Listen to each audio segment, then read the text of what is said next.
Luka itu sebenarnya bukan apa-apa baginya. Namun, hal itu membuatnya kembali menyadari bahwa seorang dewa, meskipun telah meninggalkan jasadnya, tetap tidak boleh dinodai. Inilah tubuh tingkat Omega. Ling menatap dengan tenang gumpalan daging dan darah di telapak tangannya. Barang yang kalian inginkan, sudah kubawa. Dalam sekejap, ia kembali ke dalam benteng Tianhai dan menyerahkan gumpalan daging itu ke tangan Houtu yang sedang duduk bersila di atas tanah dan telah membentuk formasi 6 jalan reinkarnasi. Houtu menerima gumpalan daging itu dengan kedua tangan, lalu perlahan melafalkan mantra. Ketahui namanya, lihat wujudnya, peroleh tubuhnya. Jalan Dewa Surgawi, kutukan reinkarnasi pembunuh jiwa, takdir telah ditetapkan. Begitu selesai berbicara, ia langsung menggunakan gumpalan daging itu sebagai media dan mengaktifkan kemampuannya.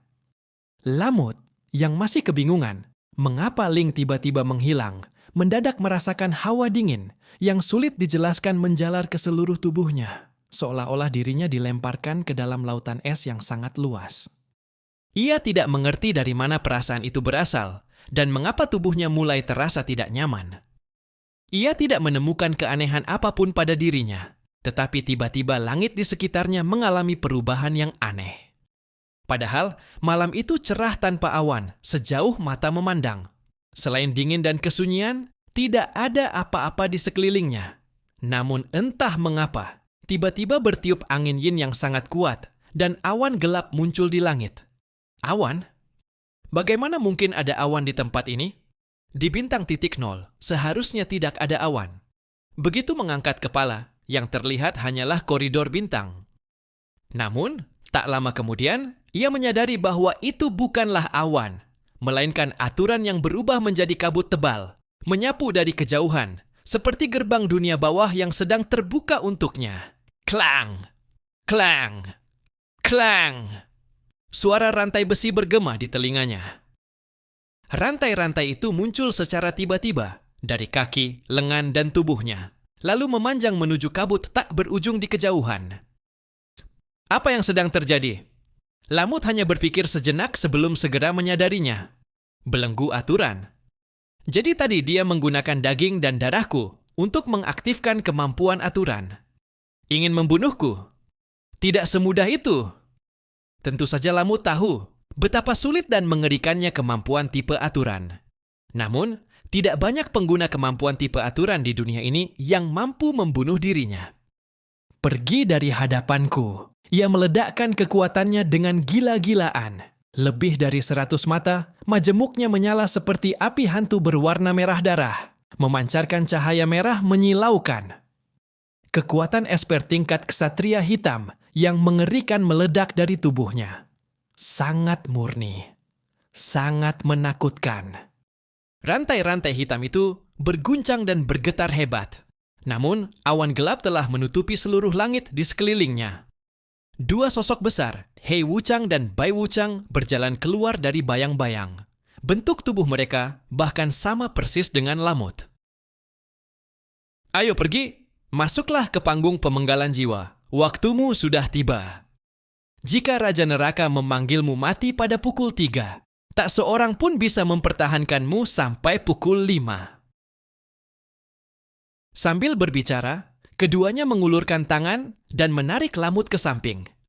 Kabut tebal di hadapan mereka terbuka, memperlihatkan sebuah panggung pemenggalan raksasa yang menjulang seolah menyambung ke langit. Rasa dingin dan lengket menjalar dari rantai menuju tubuhnya. Lamut merasakan aliran kekuatan esper di dalam tubuhnya menjadi semakin lambat. Ingin membunuhku? Mustahil. Aku adalah Kaisar Iblis Laba-Laba. Lamut. Lamut berjuang mati-matian. Kemampuan mengerikan berubah menjadi gelombang kejut berlapis-lapis yang menyapu ke segala arah. Namun, energi itu menghantam Hei Wuchang dan Bai Wuchang tanpa menghasilkan efek yang berarti. Hanya rantai-rantai itu yang sedikit demi sedikit menjadi lebih redup. Lukeran berdiri di pusat ruang komando, menatap layar dengan saksama. Dengan sedikit gelisah, ia bertanya kepada Houtu, "Bukankah kemampuanmu disebut sebagai serangan pembunuh mutlak? Bisakah kali ini berhasil? Houtu menutup matanya tanpa menjawab. Namun, ekspresinya sangat serius. Di dunia ini tidak ada kemampuan yang benar-benar tak terkalahkan. Meskipun kemampuan tipe aturan dapat membunuh lawan yang lebih kuat jika syarat aturannya terpenuhi, selisih indeks Esper antara aku dan Lamut mencapai 8.000 poin penuh. Sangat sulit untuk membunuhnya hanya dengan satu serangan. Biar aku yang melakukannya. Link kembali bergerak. Meskipun tidak memegang pedang, tubuhnya sendiri adalah pedang terbaik. Ia muncul di depan Lamut dan menendangnya dengan satu tendangan sederhana di udara. Ruang di sekitarnya langsung terpelintir membentuk pusaran spiral, sementara gravitasi yang sangat besar menghantam tubuh Lamut. Tadinya ia masih berhadapan dengan Hei Wuchang dan Bai Wuchang. Kini ia langsung terpental jauh. Memanfaatkan kesempatan itu, Hei Wuchang dan Bai Wuchang segera mengikatnya erat-erat di atas panggung pemenggalan. Krek, krek! Borgol dan belenggu terkunci rapat, membatasi seluruh kaki laba-labanya. Tidak, Lamut mengaum penuh amarah. Hei Wuchang dan Bai Wuchang tetap tanpa ekspresi. Mereka langsung melepaskan tali pemicu panggung pemenggalan neraka. Panggung pemenggalan raksasa, yang tingginya seolah mencapai puluhan ribu meter, itu memiliki bilah tajam yang miring ke bawah. Tiba-tiba bilah tersebut jatuh dengan kecepatan mengerikan. Boom! Bilah itu menghantam tubuh Lamut dengan keras. Namun, setelah satu tebasan itu, tubuhnya ternyata tidak terbelah menjadi dua. Sebaliknya, sejumlah besar zirah yang sangat kokoh di tubuhnya hancur berkeping-keping. Hei Wuchang dan Bai Wuchang tetap tanpa ekspresi. Mereka kembali mengangkat bilah pemenggalan, bersiap melancarkan serangan kedua. Setelah menerima satu serangan jiwa, Lamut merasakan rasa sakit yang luar biasa. Kepalanya terasa seperti akan pecah. Namun, sebagai penguasa suatu wilayah, bagaimana mungkin ia menerima kematian seperti ini? Ia mengaum marah. Energi di dalam tubuhnya meledak seperti reaktor nuklir raksasa yang sedang menyala hebat. Gelombang kejut, Esper berwarna merah menyapu ke segala arah, membentuk matahari merah raksasa di atas dataran es bintang Lingdian. Serangan kedua dari panggung pemenggalan neraka segera datang.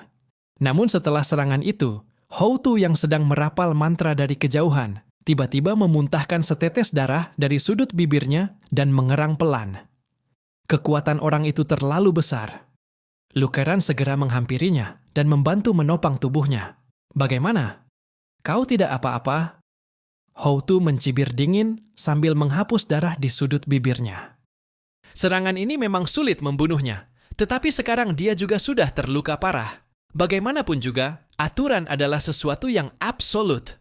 Ketika aturan panggung pemenggalan neraka akhirnya menghilang dari antara langit dan bumi, tubuh iblis laba-laba itu masih berdiri di tempatnya. Ia belum mati. Namun, seluruh tubuhnya telah berlumuran darah dan daging yang tercabik. Luka fisik sebenarnya bukan masalah besar baginya. Yang paling menyakitkan adalah serangan yang menusuk langsung ke jiwanya. Ia merasa seolah ada jarum panjang yang tertancap di dalam otaknya, membuatnya tersiksa hingga tak tertahankan. Sialan, Houtu dari negeri Huaxu ya. Aku sudah pernah mendengar tentangmu. Berani melukaiku? Aku pasti akan membunuhmu. Nama Houtu sebenarnya tidak terlalu terkenal di negeri Huaxu. Bahkan bisa dikatakan bahwa dari generasi ke-6, satu-satunya yang benar-benar dikenal oleh seluruh ras hanyalah Chaos. Mereka hanya mengetahui secara sekilas melalui penyelidikan intelijen bahwa negeri Huaxu memiliki seorang pengguna kemampuan tipe aturan bernama Houtu. Namun, tidak ada yang pernah benar-benar bertarung dengannya. Karena meremehkan dirinya itulah mereka mengalami kerugian besar dalam operasi kali ini. Tubuh Ling perlahan muncul di udara. Orang berikutnya yang harus kau hadapi adalah aku. Jingmeng mampu mengubah seluruh serangan mereka menjadi kehampaan. Tak lama kemudian, mereka telah memasuki lapisan keempat dari kedalaman mimpi. Zhang Yi merasa ingatannya mulai menghilang. Pemahamannya terhadap dunia luar maupun keberadaan dirinya sendiri bahkan mulai mengalami gangguan kognitif. Untungnya, ia tidak datang sendirian, melainkan bersama Yang Xin. Tangan kiri, Zhang Yi menggenggam erat tangan kanan Yang Xin. Keduanya memastikan keberadaan diri masing-masing melalui keberadaan satu sama lain. Kita sekarang berada di lapisan mimpi keberapa? Zhang Yi bertanya dengan agak bingung. Lapisan keempat. Yang Xinxin menjawab dengan sangat yakin. Kekuatan mentalnya memang lebih kuat daripada Zhang Yi. Zhang Yi menghela napas lega. Baguslah. Kita harus mengingat dengan jelas di mana kita berada. Karena begitu kita salah mengingat sekali saja, mereka akan mencampur-adukkan mimpi dan kenyataan, sehingga kita tidak akan pernah bisa meninggalkan wilayah ini lagi. Zhang Yi melihat sekeliling tempat itu dan merasa sangat akrab dengannya. Tak lama kemudian, ia menyadari tempat apa ini. Ini adalah sebuah kota tua yang ramai. Disebut tua karena dibandingkan dengan dunia maju saat ini. Tempat ini adalah kota Tianhai belasan tahun yang lalu. Aku benar-benar kembali ke tempat ini. Tatapan Zhang Yi dipenuhi kenangan. Ini adalah kota Tianhai sebelum kiamat datang. Segalanya masih seperti dulu, seolah-olah waktu telah kembali ke bertahun-tahun silam. Namun, tak lama kemudian, seseorang menghancurkan mimpinya. Di langit yang tinggi, muncul sebuah wajah raksasa, wajah yang terbentuk dari es dan salju. Seperti penguasa dunia, ia meniupkan arus dingin yang sangat besar ke bawah, langsung membekukan seluruh kota. Brak! Brak! Bangunan-bangunan tinggi yang membeku itu meledak seketika, seperti gelembung. Tubuh orang-orang di jalanan juga hancur menjadi bubuk. Zhang Yi menarik Yang Xinxin dan segera melarikan diri ke kejauhan. Kemana lagi kalian bisa lari? Semakin dalam mimpi yang kalian masuki, semakin parah ingatan kalian yang hilang. Sedangkan aku di sini adalah eksistensi yang abadi. Teruslah berlari. Larilah menuju lapisan mimpi yang lebih dalam. Kehilangan diri sendiri, mengalami kematian kesadaran secara langsung. Mungkin itu malah menghemat usahaku untuk membunuh kalian. Jing Meng menyeringai ganas sambil mengejar dari belakang. Zhang Yi dan Yang Xinxin berlari secepat mungkin ke depan, tetapi mereka merasa seolah-olah sejauh apapun mereka berlari, jarak dengan Jing Meng tidak pernah bertambah. Yang Xinxin berkata di telinga Zhang Yi, "Kakak, kau harus percaya pada dirimu sendiri. Ingatlah bahwa semua ini adalah mimpi, mimpi yang kita ciptakan sendiri." Jangan menutup hatimu karena kebingungan dan ketakutan. Jika itu terjadi, kita akan menjadi tawanan Jing Meng. Zhang Yi menarik napas dalam-dalam. Dalam hati ia mengulang ajaran filsafat batin untuk mengingatkan dirinya sendiri. Aku berpikir, maka aku ada. Dunia berpusat padaku. Aku dapat mengendalikan segalanya. Tekadnya perlahan menjadi semakin kuat. Sementara itu, Yang Xinxin memanfaatkan kesempatan tersebut untuk mulai mengendalikan seluruh dunia mimpi, menggunakan berbagai metode yang bisa ia ciptakan guna menghalangi Jing Meng mendekati mereka. Namun cara itu hanya bersifat sementara. Karena pada akhirnya, dunia yang diciptakan oleh mimpi mereka berdua tetap akan dihancurkan sepenuhnya oleh Jing Meng. Pada saat itu, mereka tidak akan memiliki tempat untuk melarikan diri. Dan mereka pun terpaksa harus terjatuh ke dalam lapisan mimpi yang lebih dalam lagi. Waktu berlalu tanpa terasa. Di dalam mimpi, aliran waktu berjalan sangat lambat. Tidak diketahui apakah telah berlalu 3 bulan, 5 bulan, atau 3 tahun, 5 tahun, bahkan 30 tahun, atau 50 tahun. Semakin dalam lapisan mimpi, semakin lambat pula aliran waktunya. Mereka terus melarikan diri, melintasi seluruh dunia dan alam semesta, melintasi berbagai wilayah fantasi yang tak terhitung jumlahnya.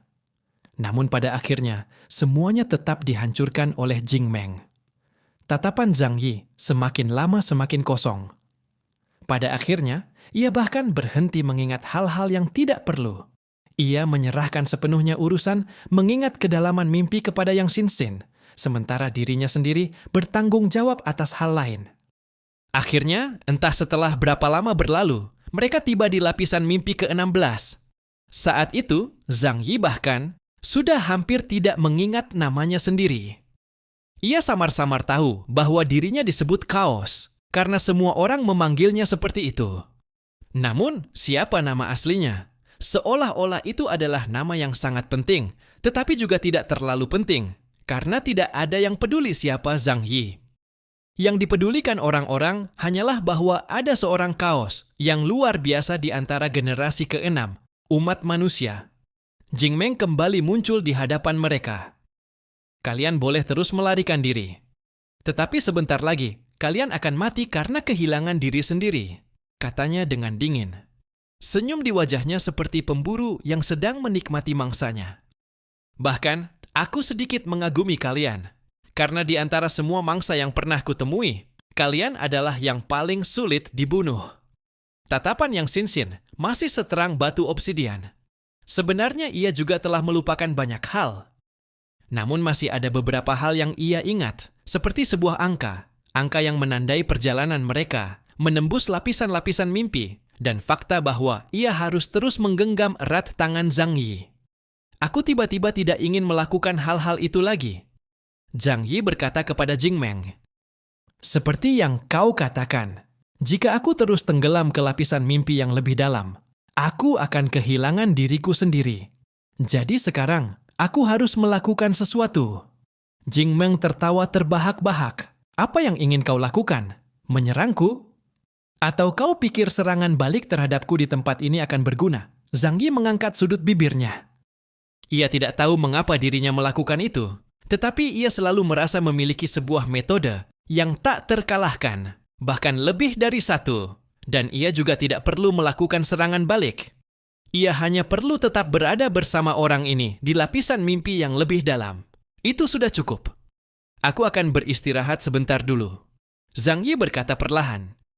Begitu kata-kata itu keluar dari mulutnya, ruang di belakang tubuhnya tiba-tiba terbelah, membuka sebuah celah raksasa yang luar biasa besar. Saat celah itu muncul, ekspresi Jing Meng langsung berubah drastis. Apa itu? Retakan raksasa itu hampir merobek seluruh ruang mimpi. Namun semua itu berada di luar kendalinya, karena celah ruang yang sangat besar itu ternyata bukan bagian dari dunia mimpi. Zhang Yi menggenggam tangan yang Xin, lalu mundur selangkah dan langsung jatuh ke dalam kegelapan pekat yang tak berbatas. Aku akan tenggelam di dalamnya. Selamat tinggal. Setelah Zhang Yi mengucapkan kata-kata itu, lubang hitam besar tersebut langsung menutup. Saat itu, keduanya telah memasuki kehampaan. Mereka memasuki sebuah ruang yang aneh. Tempat itu benar-benar sunyi. Segalanya kosong, tidak ada apapun yang eksis. Aliran waktu juga melambat tanpa batas. Mereka merasa tubuh mereka tidak dapat bergerak. Hanya kesadaran dan kehendak mental mereka yang masih berfungsi dengan normal. Apa sebenarnya kehampaan itu? Dulu, Zhang Yi tidak memahaminya. Ia selalu mengira, kehampaan adalah sebuah ruang yang berdiri sendiri dan terpisah dari segala sesuatu. Namun kemudian, ketika ia memperoleh pencerahan di Mars, ia perlahan menyadari kebenarannya. Ternyata tempat ini adalah sumber kekuatannya, laut dirak dari kemampuannya, yaitu alam semesta dasar yang tersembunyi di bawah alam semesta ini. Yang menghubungkan segala sesuatu di tempat ini adalah pikirannya. Karena itu, bahkan pada saat berada di dalam mimpi seperti sekarang, kehendak mental Zhang Yi tetap dapat membukanya dan memasuki tempat tersebut. Ini bukan pertama kalinya Zhang Yi mencobanya. Sebenarnya, jauh sebelum hari ini, ia telah melakukan banyak percobaan serupa. Pada saat itu, tidak ada seorang pun yang tahu konsekuensi seperti apa yang akan terjadi.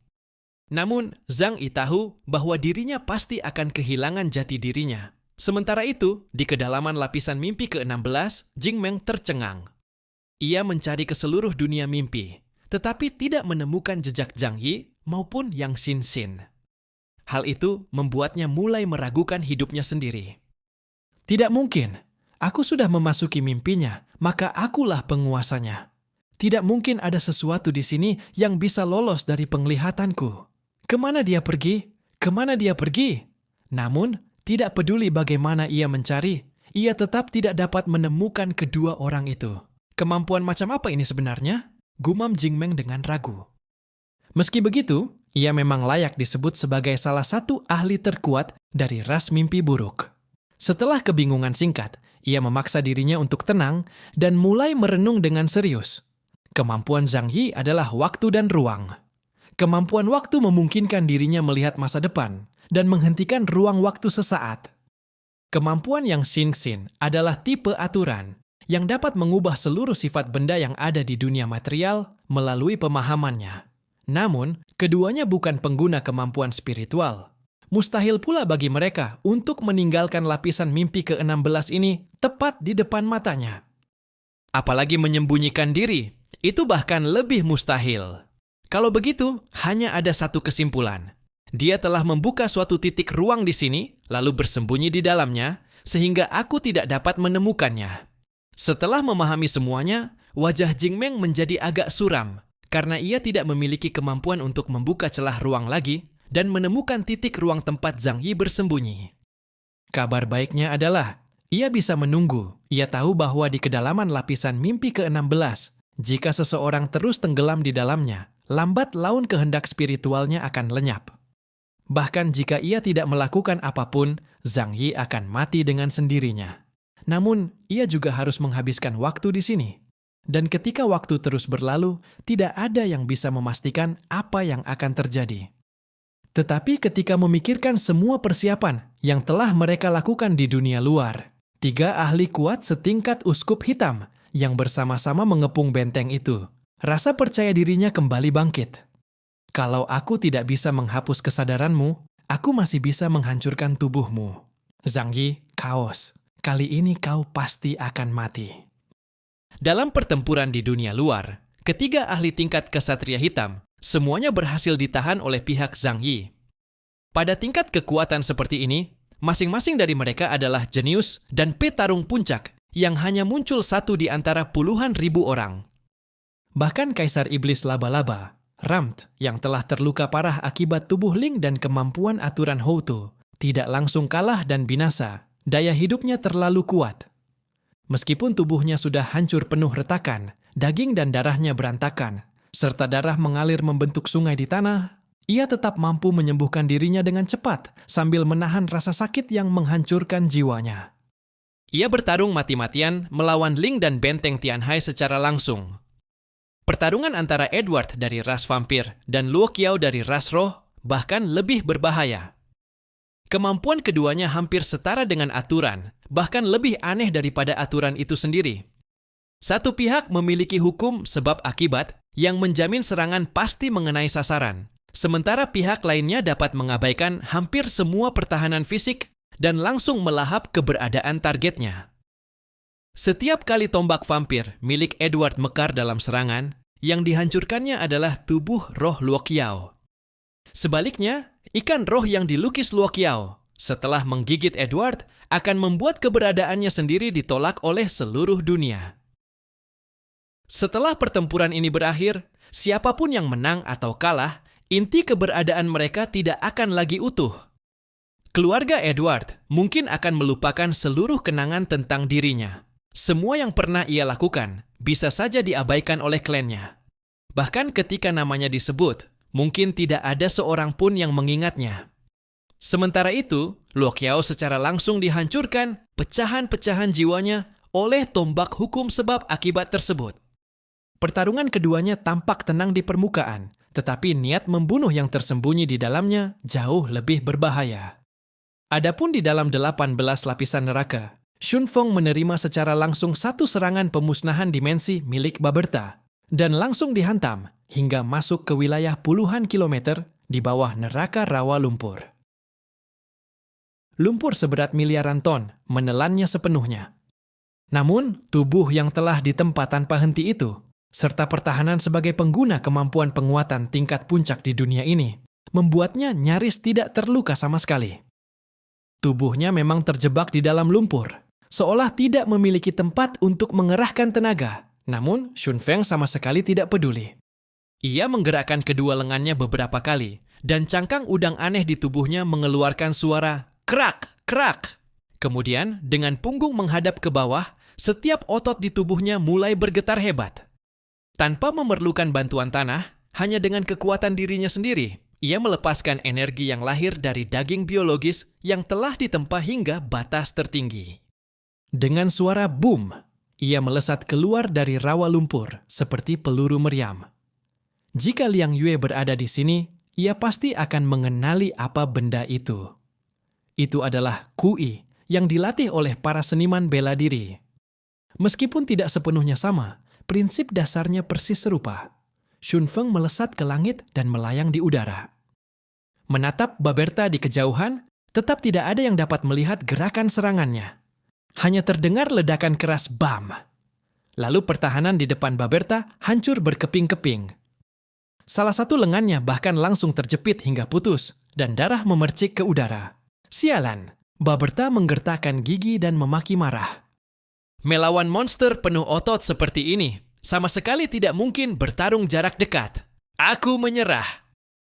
Tubuh fisik Shun Feng terlalu kuat dan terlalu sulit dibunuh. Kini, Baberta memutuskan untuk tidak membuang waktu lagi pada Shun Feng. Bagaimanapun juga, hanya masalah waktu sebelum Jing Meng membunuh Zhang Yi. Setelah ia kembali, mereka memiliki banyak cara untuk perlahan-lahan membantai semua orang ini. Ruang di belakang Baberta mulai terdistorsi. Gerbang dimensi dipanggil, dan ia hendak melarikan diri. Ia berencana membatasi pergerakan Shun Feng di wilayah ini untuk sementara waktu, lalu membantu dua rekannya menghancurkan benteng terlebih dahulu. Namun, pada detik berikutnya, tubuh Shun Feng tiba-tiba muncul di belakangnya dan menghalangi gerbang dimensi. Mau pergi? Apa kau pikir bisa pergi? Jurusmu sudah lama kubaca. Ia berkata dengan dingin. Memanggil gerbang dimensi bukanlah proses instan. Dibutuhkan waktu singkat untuk terbentuk, sama seperti gerbang dimensi milik Zhang Yi dahulu. Shun Feng memang tidak banyak bicara, tetapi kemampuan observasinya sangat tajam. Ia memanfaatkan momen singkat itu, memotong jalan mundur Baberta, lalu mengangkat tangannya, dan kembali melancarkan satu pukulan berkecepatan cahaya. Meskipun kali ini Baberta telah bersiap untuk bertahan, ia tetap dihantam hingga terpental sekali lagi. Lapisan zirah di tubuhnya kini sudah hancur dan nyaris tak berbentuk.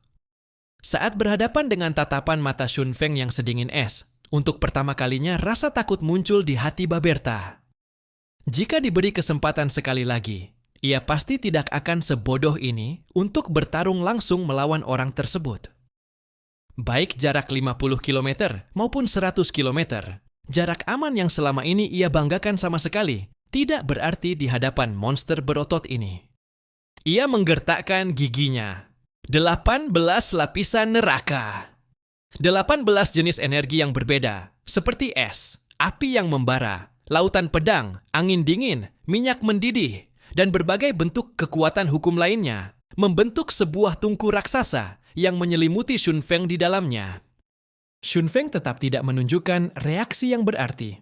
Ia hanya mengangkat sepasang capit raksasa yang ukurannya sangat berlebihan, lalu tanpa ekspresi menghantamkan tinjunya ke depan berulang kali. Pertempuran di belakangnya sudah mengguncang langit dan bumi. Gelombang energi yang mengerikan itu membuat siapapun tercengang, seolah seluruh dunia akan dihancurkan. Sementara itu, di mana Paman Yu dan yang lainnya? Seluruh kelompok mereka telah meninggalkan benteng Tianhai.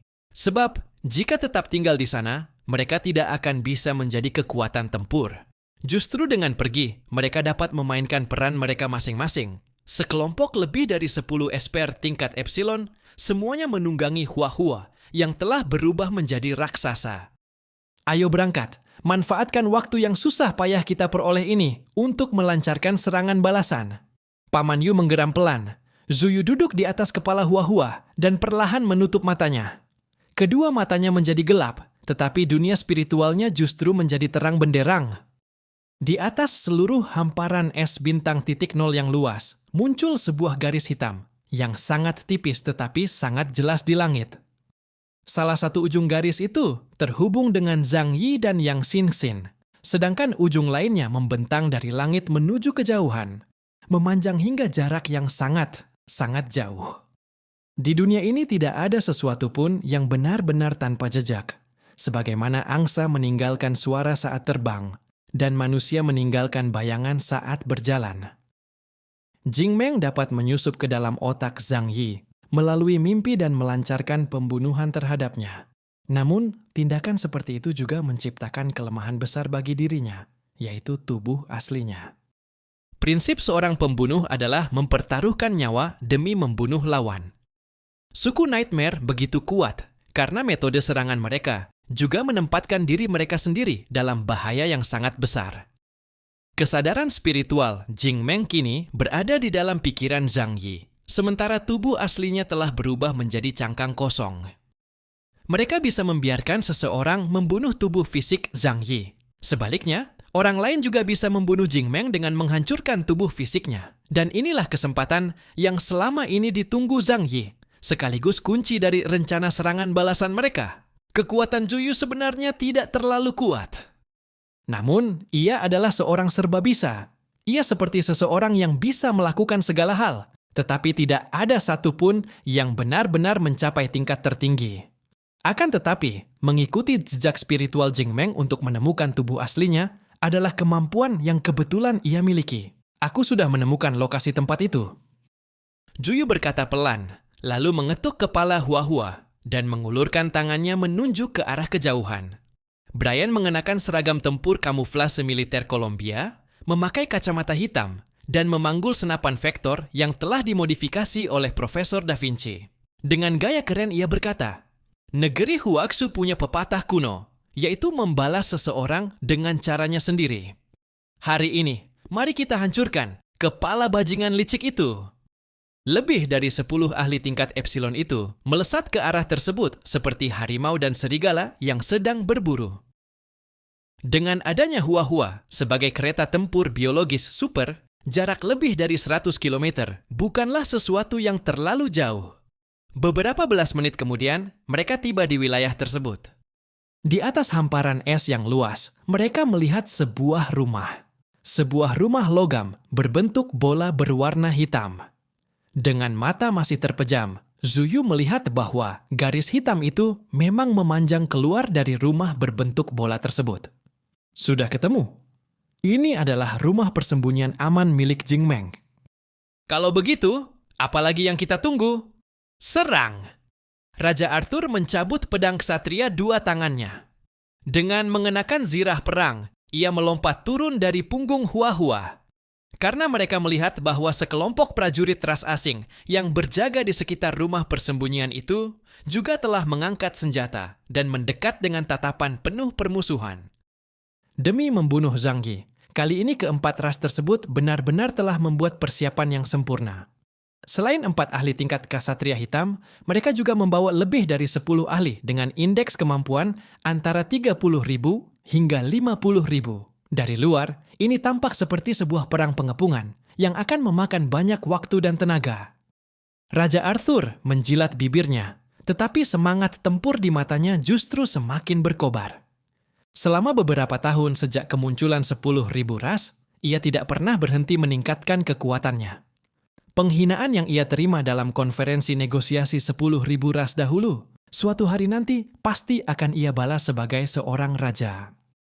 Morana, Alexei, Saladin, serta Benjamin Morgan, Ketua Asosiasi Ilmu Pengetahuan Alam, para ahli generasi ke-6 manusia yang berada tepat di bawah Zhang Yi, berkumpul di sini dan membentuk sebuah aliansi garis pertahanan yang kuat.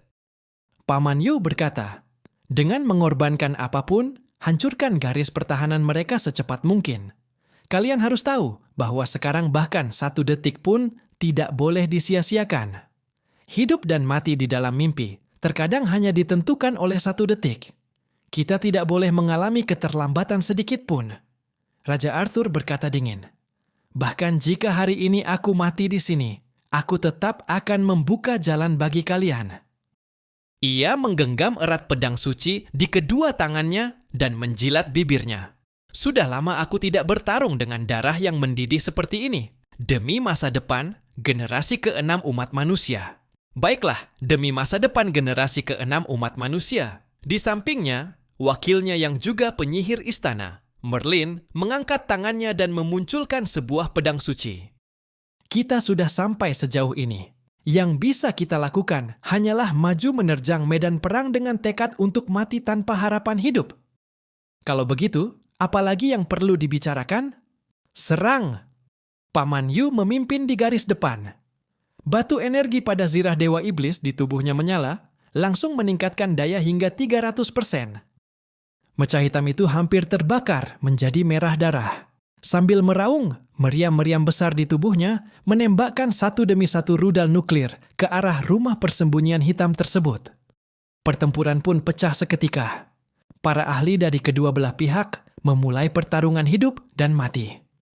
Di medan perang sekitar benteng Tianhai, pertempuran tingkat kesatria hitam berlangsung sengit dengan saling balas serangan. Dalam waktu singkat, mustahil menentukan pemenangnya. Selain itu, setelah mencapai tingkat tersebut, hampir tidak ada kelemahan yang terlalu jelas. Baik dalam serangan maupun pertahanan, mereka mampu mencapai tingkat yang sangat tinggi. Tidak peduli seberapa sengit pertempuran di dunia luar, dunia mimpi justru sunyi seperti kematian. Di kedalaman lapisan mimpi ke-16, segalanya telah menjadi kacau balau.